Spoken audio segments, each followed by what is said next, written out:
Now we're trying to get to Antigua, trying to catch this taxi, and it's just downpour.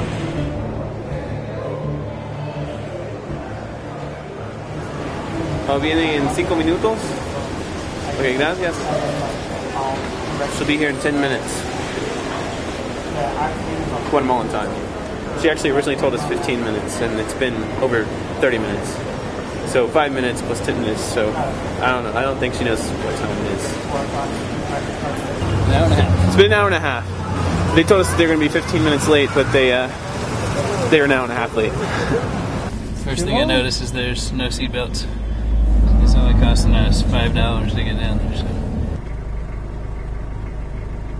We're now waiting on the lady that I was talking to originally on the phone, and she is taking her time running errands. So we're just sitting here waiting on her now.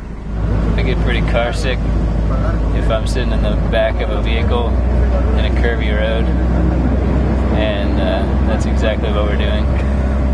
Plus, this guy's driving a stick and he's not real smooth at it, so.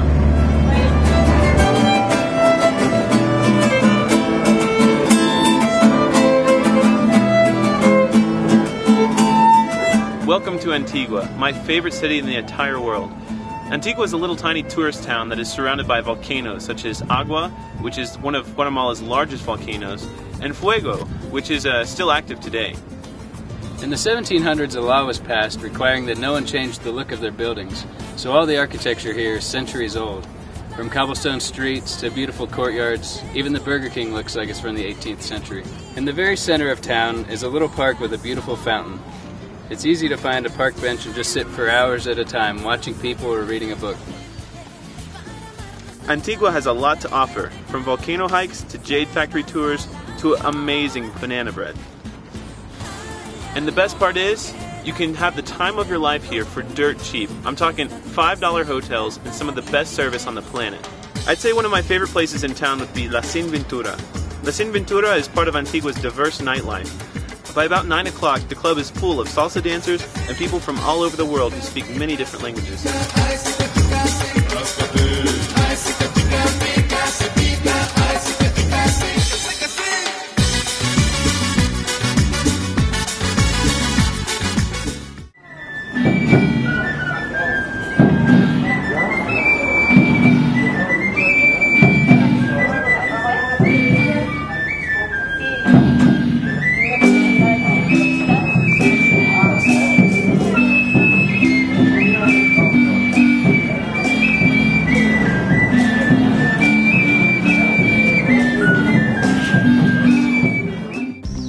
This is our first hotel that we're staying at in Antigua. It cost us $4.75 a night. It's a pretty good deal. This bed is dirty.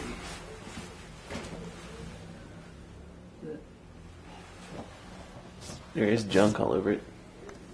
I might just pull all the sheets off and sleep in my sleeping bag. This is like the third spider I've found in this bed, and the ceiling's full of ants. Michael Potter, which is David Potter's dad, who's an entomologist, showed me once how to look for bed bugs on a bed. And it was a while back. I can remember most of what he said, but I think he said look around the seams to see if there's any droplings of little bed bug turds, and then see if you can actually see. The bed bugs actually live within the mattress itself, so they don't come out until the nighttime when you're asleep, and then they eat you alive, which is gross. Let's see these seams here. I don't know. There's a little bit of whatchamacallit right in there. I don't know what you want to call those. Like that little kid.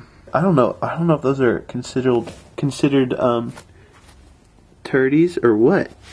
All right, let's see what we got underneath here. Oh, what's that? There's a little bedtime bug. I think it's an ant. I guess since he's a bug and he's in the bed, that's considered a bed bug. But look at that. That does not look good. Oh gosh, that's gross. That looks like bed bug crap right there. I don't know if we should sleep in these beds, seriously. I wouldn't want. Like, he told me, if you find dingleberry crap in your bed, you shouldn't sleep in the bed. Well, if there's dingleberry crap. I don't want to sleep in these beds. Do you think the bed bugs will get into our sleeping bags? I'm calling Mr. Potter, who's the entomologist I was just talking about.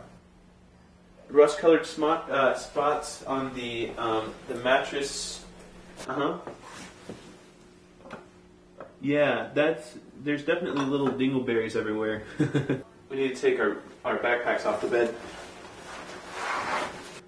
They bite you, they suck your blood, and then they let go.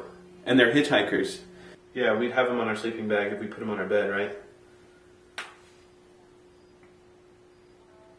I tried to call Mr. Potter, but he's actually touring Europe right now, giving seminars about bed bugs, ironically. So I talked to his wife, Mrs. Potter, and she gave me the spiel on bed bugs because she's heard his lecture about a billion times. The deal is, if you see little dingleberries around the corners of your bed, you probably have bed bugs. I'm freaking out. I feel like there's bugs all over me right now because I've been sitting on this bed for a few minutes. And that's all it takes for them to latch onto you. And the good news is, however, if we do get bitten, they don't carry any diseases. The other good news is that they're not, that different people react to them differently, so we might not even really react to them if they bite us.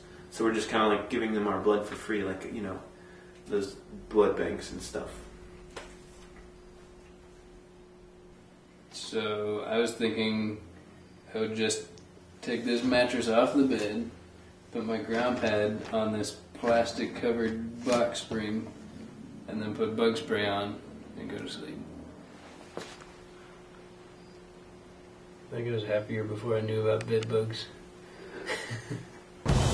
Our friend is still following us, and we've walked all the way across town. He occasionally crosses over to the other side of the street, and so we think he's going to run away, but then he keeps getting ahead of us, looking behind and waiting for us, and he gets right behind us again. So he even waits outside of stores for us to come back out so he can follow us again. Yeah, we just had a good 5-minute conversation with a guy inside this salsa place, and when we came out, he was sitting there waiting for us.